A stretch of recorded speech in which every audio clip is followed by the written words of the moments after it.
Student fraction की playlist में find the सम करवा दिया था, लेकिन उस सम में बस फ़र्क ये था कि दोनों फ्रैक्शंस के डिनोमिनेटर सेम थे।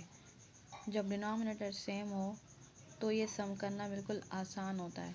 लेकिन अब जो एग्ज़ाम्पल मैं करवाने जा रही हूँ उन सब के जो डिनोमिनेटर होंगे वो मुख्तलिफ होंगे। तो एक एक एग्ज़ाम्पल करके समझेंगे तो उसकी जो बात है वो याद रहेगी कि कौन कौन से स्टेप जो हैं किए जाते हैं। वैसे इनको करने के बहुत स्टेप होते हैं और कुछ लेंदी होते हैं, कुछ इजी होते हैं। लेकिन बात यह है कि लेंदी या इजी की नहीं है, स्टेप जो एक्यूरेट हो वही ज़्यादा हर चीज़ में सही जवाब देता है। लेकिन जो स्टेप हम जल्दी जल्दी में ट्रिक के तौर पे कर जाते हैं वो कहीं कहीं काम करते हैं, कहीं कहीं काम नहीं करते। अब ये दो फ्रैक्शन है, जब भी दो फ्रैक्शन के बीच में माइनस या प्लस आ जाए और उन दोनों के डिनोमिनेटर चेंज हो तो उन दोनों फ्रैक्शन के डिनोमिनेटर्स की एलसीएम होती है।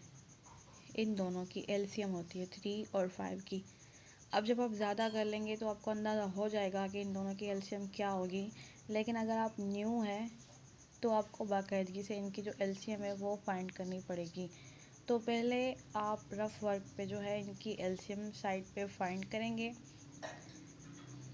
पहले हम छोटी टेबल लेते हैं, 3 की लेंगे, 5 को वैसा ही रखेंगे। अगर एक बात याद रखिएगा कि एलसीएम फाइंड करने के टाइम जो है ना आपको कामा देना ज़रूरी है। ये 35 नहीं है, ये 3 और 5 है, यानी दोनों अलग अलग नंबर्स हैं। ये एक नंबर का 1 आ गया मतलब वो ख़त्म हो गया। अब हम करेंगे 5 को, तो जब ये 1 आ गया, जब 1 आ जाए तो एलसीएम ख़त्म हो जाती है। इन दोनों को आपस में मल्टीप्लाई करेंगे तो क्या आएगा, 5 3 से क्या होता है, 15 होता है। अब जो है एलसीएम निकली थी उसको जो है हमने रफ वर्क था उसको मिटा दिया, जो आया था बस वही रखेंगे। 5 को 3 से मल्टीप्लाई किया था तो 15 आया था। अब आपको याद रखना है, पहले इस 3 को इसके साथ डिवाइड करना है। 3 15 को कितने मरतबा डिवाइड करेगा, 5 टाइम। अब जो आंसर आया ना 5, उसी आंसर को न्यूमरेटर से मल्टीप्लाई करवाना है। तो 5 को 1 से मल्टीप्लाई करवाएंगे तो क्या आएगा, 5 आएगा। ये बीच वाली जो सिंबल है जो भी होगी वो सेम रखेंगे।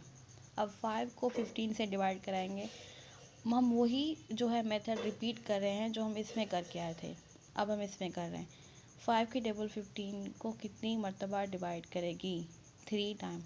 और उसी 3 को हम 2 से मल्टीप्लाई कराएंगे तो कितना आएगा, 3 2 ज़ा 6 आएगा। इसका मतलब पहले आपको डिवाइड करवाना है और जो उसका जवाब आएगा उसी से आपको न्यूमरेटर से मल्टीप्लाई करवाना है। अब तो वैसे ही जोड़ने ही हैं, ये दोनों प्लस के हैं। 5 और 6 कितने होंगे, 11 होंगे और अपान में वही नंबर आएगा 15। अब मज़ीद सिंप्लीफाई नहीं हो सकता क्योंकि दोनों नंबर जो हैं अलग अलग हैं। दोनों नंबर जो हैं वो कंपोजिट नहीं है बल्कि प्राइम है। कोई ऐसी टेबल नहीं है जो 11 पे भी जाए और 15 पे भी जाए। तो इसी का यही आंसर होगा। और अब ये दो जो एग्जांपल है ना, ये करने के बाद आपको ज़्यादा बात समझ में आएगी।